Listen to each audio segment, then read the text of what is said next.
Let's start with Marvin Harrison Jr. And the argument that I hear most common for him is like, there's almost no doubt he's going to be a very good wide receiver. He has the size you want, he has the skills you want, he has the pedigree you want. 6'3", over 200 pounds, won the Blitnikoff Award. Like, everyone seems to frame him as the safest, surefire number one wide receiver in this class. Is that fair, Matt? Or do other people have both more upside and more floor than him? I think it just depends on what you're looking for out of a wide receiver in the NFL. So that's probably why I think is one of the top 3 wide receivers. Yeah. But I don't think it's a consensus thing. I don't think the NFL has it as a consensus thing. Right. I think it's a consensus thing that Marvin Harrison Jr. has been the most celebrated college wide receiver for the past 3 years. And he's a good player. 6'3", 209. Great tracker at the boundary. That's probably his greatest skill, is to play tight coverage at the boundary and win those X routes that everybody, has looked for years, even if there's been a lull in finding it.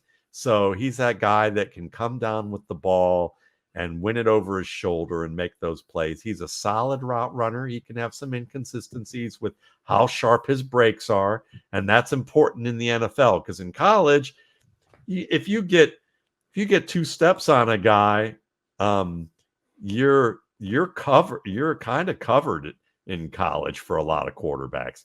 If you get 2 steps on a guy in the NFL, you're wide open. If you get a half a step on a guy, you're open with a good quarterback.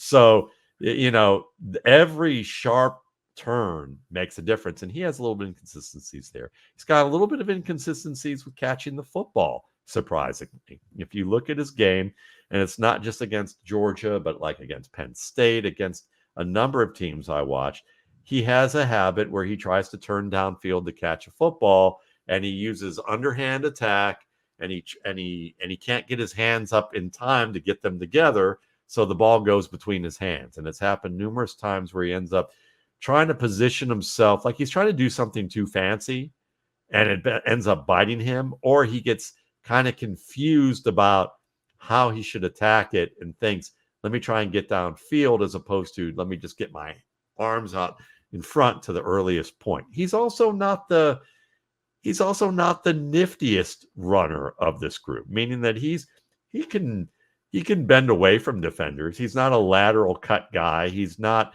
a big time tackle breaker in the open field. So when I hear people talk about him, I hear Josh Gordon, like he's like what Josh Gordon should have been. And they've got similar builds when you think of them coming out of school, before Gordon kind of bulked up more. Right. But I think that Josh Gordon was a more dynamic player. I would say he's more an aspiring T. Higgins, Mike Williams type than he is maybe a Larry Fitzgerald if he really takes it out of the park and keeps growing. But I don't, and that's a really good receiver and could be a number one. But I don't see that as a generational talent. I see it as a very good starter. Like, I think he's closer to his ceiling than people realize.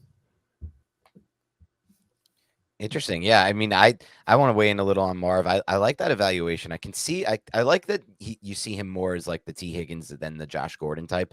I will say this on Marv, the thing that you mentioned earlier with how they release off the line of scrimmage and they create separation that way. To me, he was the best that I've studied so far. I've only done the big 3 receivers for the show. And I just like, now neighbors will win with the speed release, the jab or the fake jab, and that's fine. Like Antonio Brown made a career of that. So it can work if you have that kind of athleticism. But I always wonder like how that translates to NFL DBs who are all like the best you're going to play at the college level by far. But with Marv, I just feel like he's like a pass rusher almost. He has like a pass rusher plan that comes in like 15 different ways he can beat you, press coverage off the line of scrimmage. So I thought that stood out. And I did think there were some special moments. To me, I'm like, there was a moment against Michigan State in the red zone where he wins a route from the slot where he just creates separation that just, I look at that play, I watched it like 5 times, Matt, and I'm like, a man who's 6'3" should not be able to move his feet that way. So I do think there are some special aspects to his game that stand out to me that maybe say that he has some left to uncover.